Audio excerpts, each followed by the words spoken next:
Brief recap कर लेते हैं कि लास्ट क्लास में हम लोगों ने क्या क्या डिस्कस कर लिया था and after that we will continue with our topic. Okay so बच्चों, in our last class we were talking about the types of economic activity. तो मैंने आपको बताया कि जो ट्रांसफॉर्मेशन होता है प्लांट का इनटू अ प्रोसेस या finish good, that involves different types of economic activities. तो ये जो इकोनॉमिक एक्टिविटीज है बच्चों, इसको हम लोगों ने देखा that they are basically three types of economic activity. पहला इकोनॉमिक एक्टिविटी था हमारा primary economic activity, that is concern और connected with the extraction and the production of natural resources. और इसके बेस्ट एग्जांपल्स थे agriculture, fishing and gathering, right.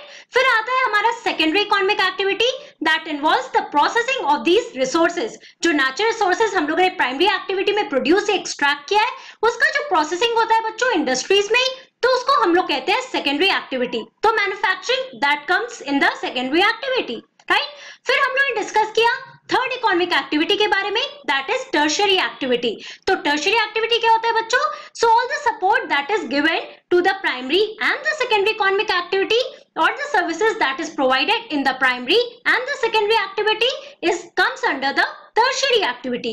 और best example है tertiary activity का transportation, banking, insurance, trade, advertising, right? So basically ये तीनों important types of economic activities है. Okay और हम लोगों ने ये भी देखा था that agriculture is a primary activity that is concerned with the extraction of natural resources, right. तो हम लोगों ने डिस्कस किया फिर एग्रीकल्चर के बारे में. तो हमारा जो टर्म एग्रीकल्चर है बच्चों, so this first term here that is agri और एगो, जो हमारा लैटिन टर्म है जिसका मतलब क्या होता है सॉइल. और हमारा दूसरा टर्म है कल्चर. तो कल्चर का क्या मतलब होता है? कल्टिवेशन और tilling of soil. So basically cultivation of soil और टिलिंग ऑफ सॉइल, ये हमारा टर्म है एग्रीकल्चर, राइट. सो हम लोगों ने ये भी देखा that agriculture is a primary activity and it includes growing of crops, fruits, vegetables, flowers and also rearing of livestock. Livestocks में क्या क्या आ सकता है बच्चों? कैटल्स, गोट्स, शिप्स, राइट, जिससे हमें डिफरेंट डिफरेंट प्रोडक्ट्स मिलते हैं. ओके तो ये सारे पॉइंट्स हम लोगों ने अपने लास्ट क्लास में डिस्कस किया. हम लोगों ने एक इंपॉर्टेंट पॉइंट ये भी देखा था कि अगर हम वर्ल्ड की बात करते हैं तो all over world 50% of the population it is engaged in agricultural activities. Okay तो ये पॉइंट आपके लिए इंपॉर्टेंट है. दूसरा पॉइंट हमने क्या देखा कि अगर हम अपने कंट्री इंडिया की बात करते हैं तो यहाँ पे आप देखोगे कि 2/3 पॉपुलेशन जो हमारे कंट्री का है बच्चों, that is also engaged in agricultural activity. तो यहाँ पे आप देखो कि बेसिकली जो विलेजेस की बात करते हैं हम लोग, है ना, तो विलेजेस में जो फार्मर्स होते हैं they are dependent on the agriculture, right. So basically ये सारे इंपॉर्टेंट पॉइंट्स यहाँ पे हम लोगों ने अपने लास्ट सेशन में कवर किया था. Now in today's session let us discuss more about the term agriculture, then we are going to discuss about the farm system और फिर हम लोग डिस्कस करेंगे about the different types of agriculture. Okay so basically बच्चों जब हम लोग agriculture की बात कर रहे हैं that is related to soil. Okay अब agriculture that is cultivation of soil और टिलिंग ऑफ सॉइल, जहां पे आप डिफरेंट डिफरेंट क्रॉप्स ग्रो कर सकते हो. और सिर्फ क्रॉप्स नहीं, फ्रूट्स, वेजिटेबल्स, फ्लावर्स, ये सारी चीजें आप ग्रो कर सकते हो, राइट. तो इसके लिए सबसे इंपॉर्टेंट पॉइंट क्या है? तो यहाँ पर देखो कि favourable topography of soil and climate are vital for agricultural activity, right. तो ये बहुत ही इंपॉर्टेंट पॉइंट है. क्या कि कौन कौन से इंपॉर्टेंट फैक्टर्स हैं यहाँ पे? So obviously there should be favourable topography of soil, कि जो सॉइल है बच्चों उसकी क्वालिटी अच्छी होनी चाहिए, है ना. तो सॉइल अगर है तो वो बहुत फर्टाइल होगा, तभी तो अच्छे क्वालिटी के क्रॉप्स ग्रो होंगे, है ना. सो बेसिकली अगर आप चाहोगे कोई भी जो इनफर्टाइल सॉइल है बच्चों, वहां पे अगर आप चाहोगे कि आप अच्छे क्रॉप्स ग्रो करो तो आप कर नहीं पाओगे, राइट. सो यहाँ पे ये पॉइंट आपको याद रखना होगा कि topography of soil should be is really important, कि अच्छी क्वालिटी का सॉइल होना चाहिए, right. And also climatic condition भी अच्छा होना चाहिए, राइट, कि बहुत ही वेट जगह पे आप बहुत सारे क्रॉप्स नहीं ग्रो कर सकते हो. या ड्राई एरिया की अगर हम बात करें जहाँ पे रेनफॉल नहीं होता है, जहाँ पे सॉइल की क्वालिटी अच्छी नहीं होती है, तो वहां पे भी आप क्रॉप्स नहीं ग्रो कर सकते हो, राइट. तो क्लाइमेटिक कंडीशन और topography of soil is really important for the agricultural activity here. Okay now the land on which the crops are grown is known as arable land. तो ये term बहुत ही important है आपके लिए. Arable land क्या होता है? Obviously the land where the crops can be grown. Okay so the lands on which the crops are grown, उसको हम लोग एरेबल लैंड कहते हैं, जहाँ पे कल्टीवेशन हम लोग आराम से कर सकते हैं. मतलब वहां पे सॉइल का क्वालिटी कैसा होगा? अच्छा होना चाहिए. ऑल्सो क्लाइमेटिक कंडीशन भी अच्छा होना चाहिए. फॉर एग्जाम्पल अगर आप ये लैंड देख रहे हो जहाँ पे आप देख सकते हो कि बहुत सारे विमेन फार्मर्स जो है दे आर कल्टिवेटिंग. ओके, सो यहाँ पे आप देखो बच्चों, ऑब्वियसली सॉइल की क्वालिटी अच्छी रहनी चाहिए।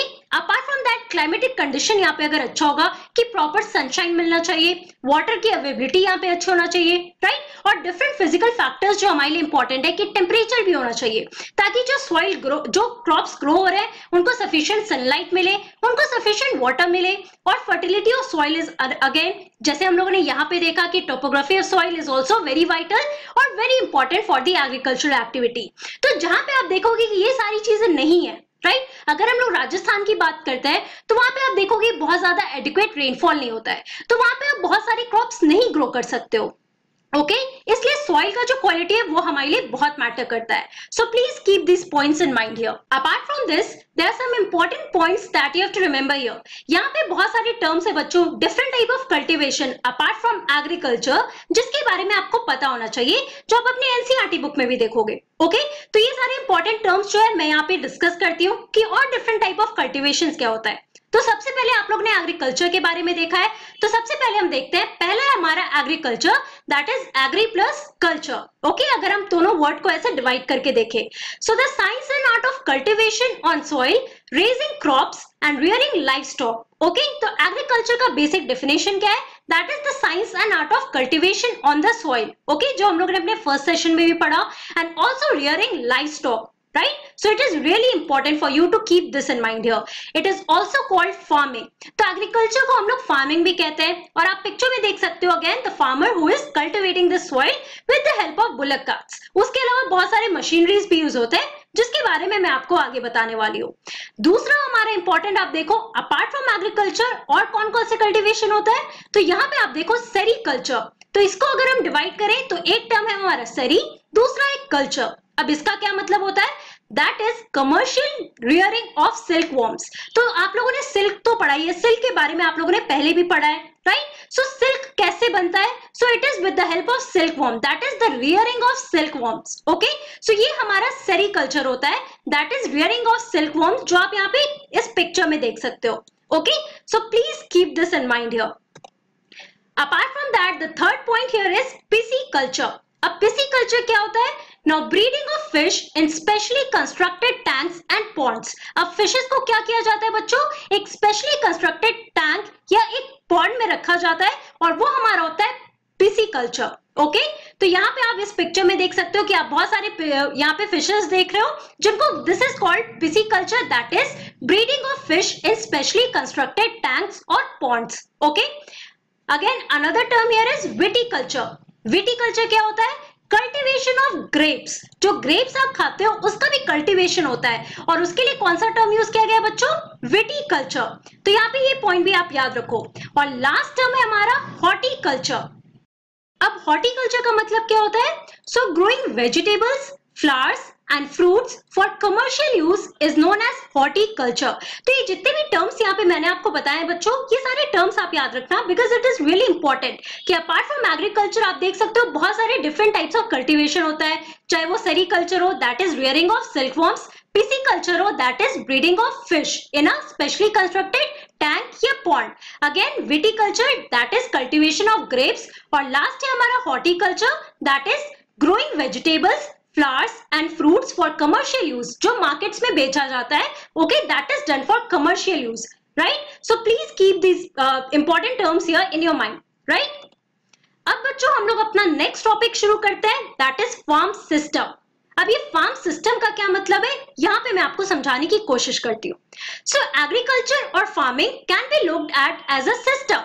तो बच्चों एग्रीकल्चर के बारे में अभी आप लोगों ने देखा, that is cultivation of soil and rearing of livestock. तो ये पूरा जो एक फार्मिंग एक्टिविटी या एग्रीकल्चर एक्टिविटी है बच्चों, इसको हम लोग एक सिस्टम की तरह देखते हैं, और ये सिस्टम कहने का क्या मतलब है ये भी हम लोग समझने की कोशिश करते हैं।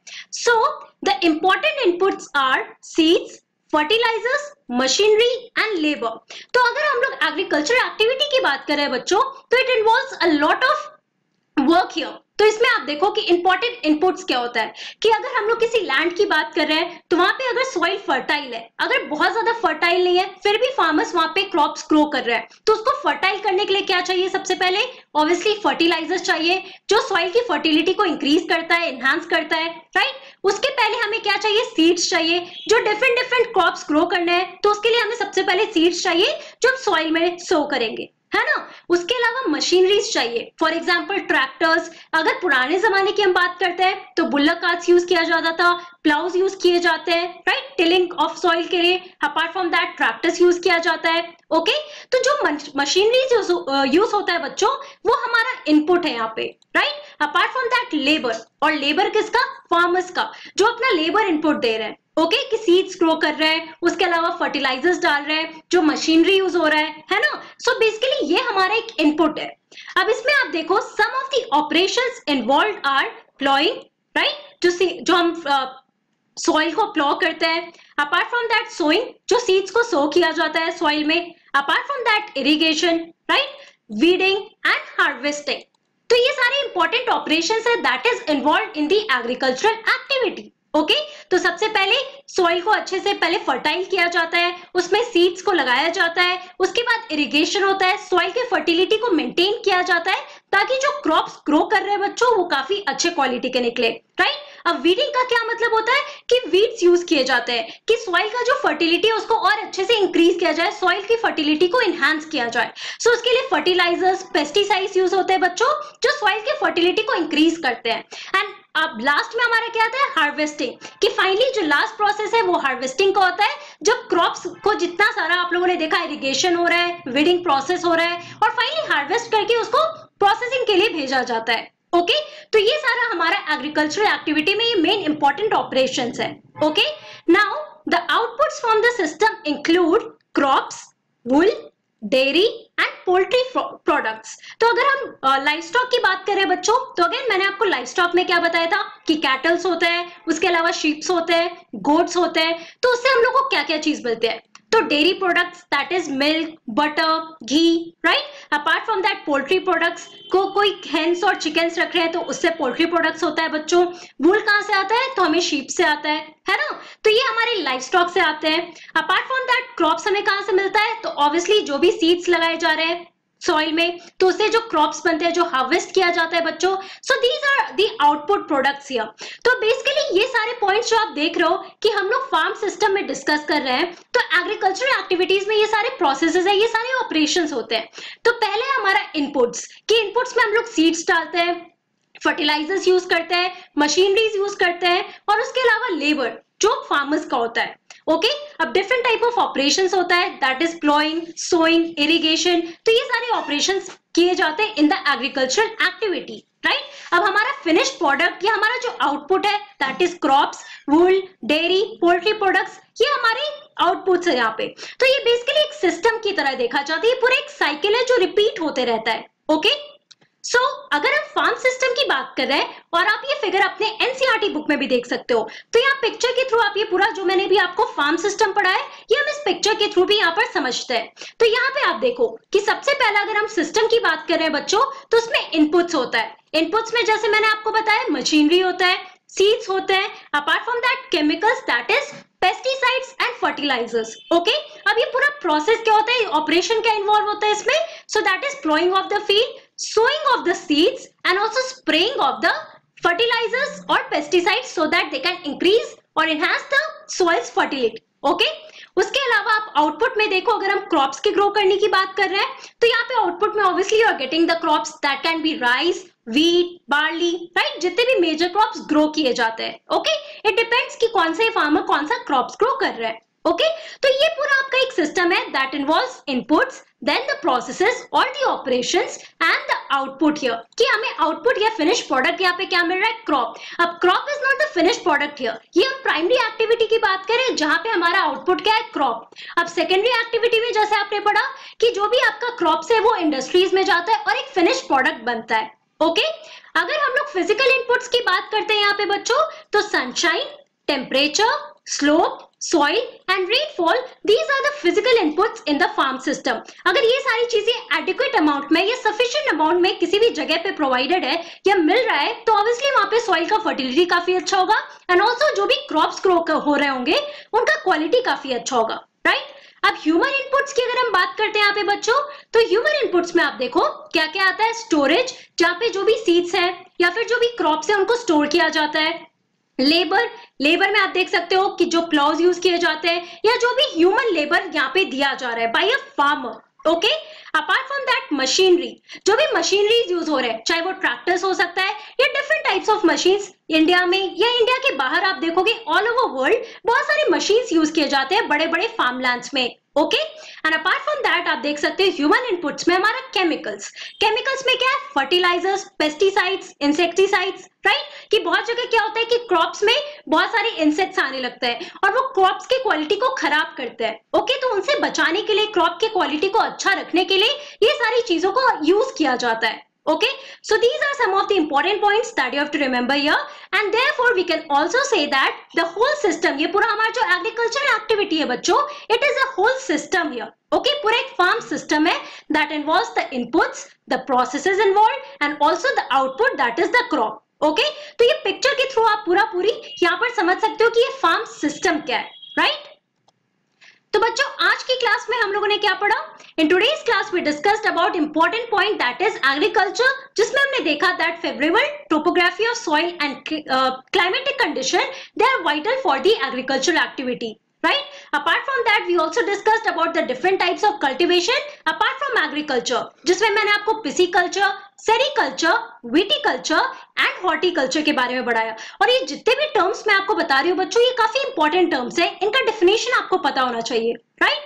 फिर हम लोग ने डिस्कस किया फार्म सिस्टम के बारे में कि जो हमारा एग्रीकल्चर एक्टिविटी है बच्चों, जिसमें ये प्रोसेसेस, जो भी इनपुट्स, प्रोसेसेस, क्या आउटपुट है, इसको हम लोग पूरा एक सिस्टम की तरह देखते हैं। ओके, और ये पिक्चर के थ्रू आप समझ सकते हो कि इनपुट्स में क्या क्या आता है। सीड्स आते हैं, मशीनरीज होते हैं और फर्टिलाइजर्स या पेस्टिसाइड्स होते हैं, राइट? और प्रोसेसेस में हम लोग ने देखा ploughing, sowing and also spraying of the fertilizers, and output में हमारा क्रॉप्स होता है। ओके, तो ये पूरा सिस्टम है, पूरा एक साइकिल है जो रिपीट होता है, जो फार्मर्स हमेशा रिपीट करते हैं कि किस तरीके से वो एक अपने एग्रीकल्चर लैंड पे फार्मिंग करते हैं। ओके, सो बेसिकली ये सारे इंपॉर्टेंट पॉइंट्स आपको याद रखना होगा यहाँ पर। अब बच्चों नेक्स्ट क्लास में we are going to discuss about the types of agriculture. Okay, so that's all for today. Thank you very much, have a nice day.